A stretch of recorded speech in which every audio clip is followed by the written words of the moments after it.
नमस्कार दोस्तों। Indian television पे एक ऐसा सीरियल आता है जो कि अपनी लेगेसी छोड़कर चले जाता है। हर साल इसके अलग अलग सीजन्स आते हैं या फिर कह सकते हैं कि 2 साल में एक बार एक सीजन आता है और हम लोगों के मन में एक उत्सुकता, एक कौतूहल को जगा देता है। ये इंडियन फोकलोर की कहानियां होती हैं जो कि सांप, नाग, नागिन और उसके साथ साथ नेवले की कहानियां होती हैं। इन कहानियों को लेकर आती हैं टेलीविजन जगत की सबसे बड़ी क्वीन एकता कपूर जी। एकता कपूर नागिन सीरियल के साथ अपनी लेगेसी को बहुत ज्यादा मजबूत करते हुए आगे बढ़ा के लेके जाती हैं। हम तरह तरह की अलग अलग नागिनों को देखते हैं। जैसे जैसे सीजन बढ़ता जा रहा है वैसे वैसे मुझे पर्सनली ऐसा लग रहा है कि नागिनों के कपड़े छोटे होते जा रहे हैं।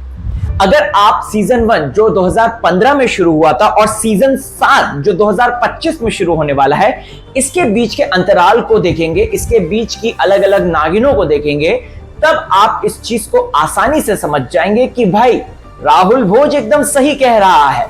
चलिए थोड़ी सी बात कर लेते हैं 2015 से लेकर 2025 तक ये जो ग्लोरियस टीवी जगत की जर्नी है नागिन की, उसके बारे में। साथ ही साथ नागिनों के बारे में बात करेंगे कि हर एक सीजन में कितनी अलग नागिनें थी और वो जो नागिनें थी उनकी अगर बात की जाए तो उनके कपड़े कहीं ना कहीं अब डिवाइडेड बाय 2 होते जा रहे हैं। कहने को तो ये एक फैमिली शो है, लेकिन धीरे धीरे सीजन 6 के बाद स्पेशली ये एक फैमिली शो नहीं हो रहा है, बल्कि साथ ही साथ ये एक एडल्ट कंटेंट की तरफ बढ़ रहा है और यही मेरी सबसे बड़ी चिंता है।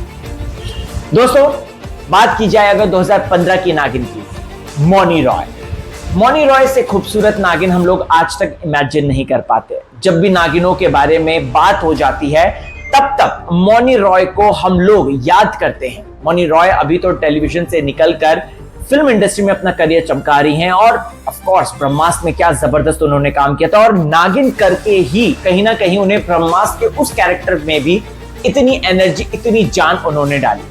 मौनी रॉय का लुक एकदम सिंपल, बहुत ही सोबर लेकिन क्लासी था।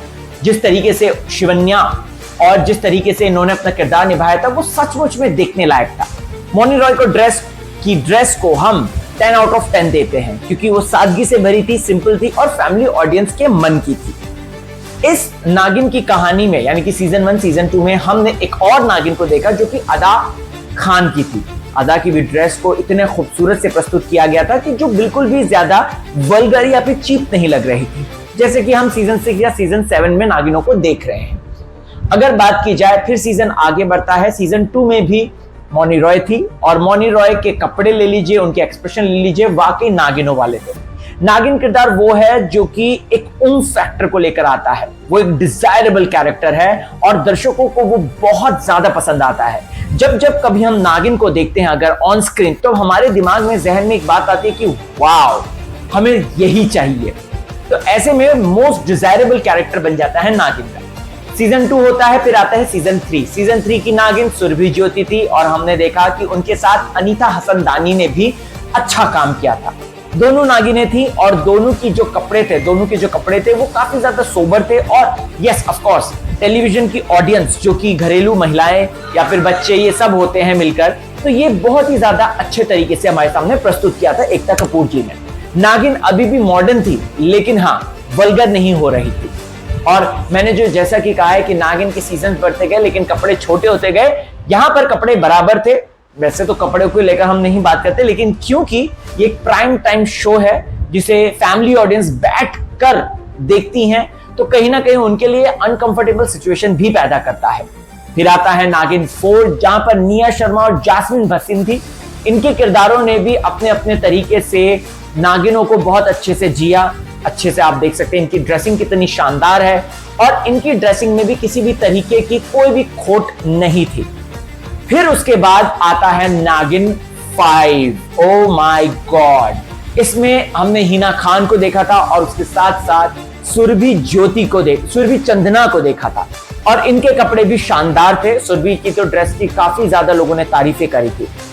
फिर आता है नागिन 6 जहां पर दोस्तों हम देखते हैं तेजस्वी को, हम देखते हैं नन अदर देन महक चहल को। इनकी ड्रेसेस कहीं ना कहीं इनएप्रोप्रिएट बन जाती है। फैमिली ऑडियंस अब धीरे धीरे करके टूटने लग जाती है। भले ही साल दर साल इंस्टाग्राम के आने की वजह से या सोशल मीडिया के स्ट्रांग होने की वजह से हम उस कंटेंट को कंज्यूम करने लग जाते हैं जिसमें पुअरता है, थोड़ी सी अश्लीलता है, लेकिन जब फैमिली ऑडियंस की बात की जाए तब नागिन कहीं ना कहीं हमारे जहन में आती है और ये नागिनें थोड़ी सी अलग तरीके की नजर आती है। और अब देखिए सीजन 7, प्रियंका चाहर चौधरी के कपड़े देख लीजिए, जो कि बिल्कुल भी अपीलिंग नहीं है। उनको कहीं ना कहीं एक बैंड वाली जैसी बनाती हैं या फिर बैकग्राउंड डांसर के किरदार में उनको नजर आती है। नागिन अपना चार्म खोती जा रही है, नागिन अपना उन फैक्टर खोती जा रही है, जबकि यही एक्ट्रेसेस अगर नॉर्मल कपड़ों में आए तो वो बहुत ज्यादा डिजायरेबल लगती है। पता नहीं क्यों नागिन के मेकर्स जो हैं वो उनकी खूबसूरती को और नहीं बढ़ा रहे। हालांकि तेजस्वी के साथ उन्होंने कोशिश करी थी, बट कपड़े छोटे हुए तो, बट इवेंचुअली आप देखेंगे तो जैसे जैसे वो सीजन आगे बढ़ा था, तेजस्वी की जो तंग चोली थी वो भी कहीं ना कहीं बड़ी होती गई, और बड़ी इन द सेंस कि पूरे कवर करती गई। अदरवाइज कहीं ना कहीं ऊपर से उन्होंने ब्रा टॉप दे दिया था, नीचे उनका जो लहंगा था उसमें बड़ा सा कट दे दिया था, स्लिक कट, जिसमें से बहुत अनकंफर्टेबल हो गया था। तो होप सो सीजन 7 में प्रियंका के साथ इस तरीके का वार्डरोब माल फंक्शन ना हो और आगे आने वाली नागिनें थोड़ा सा संस्कारी जरूर हो और ऐसी हो जो कि फैमिली ऑडियंस साथ में बैठकर देख पाए। भले हम कितने ही आगे बढ़ जाएं, लेकिन हमारी भारतीय संस्कृति, भारतीय सभ्यता दोस्तों हमेशा हमारे रूट को पकड़े रहेगी। मैं चलता हूं। आपको वीडियो पसंद आए तो चैनल को सब्सक्राइब जरूर करें और इस वीडियो को मैक्सिमम शेयर करें ताकि एकता कपूर जी के पास हमारी बात, आपकी और मेरी बात जरूर पहुंचे। बाकी नो हेट टू नागिन, मुझे तो बहुत ज्यादा पसंद आता है और मुझे इस तरीके के फोकलोर या फिर स्टोरीज देखने में मजा आ जाता है। सो यस, आप अपना कमेंट जरूर कीजिए और इस वीडियो को मैक्सिमम शेयर कीजिए। Thank you.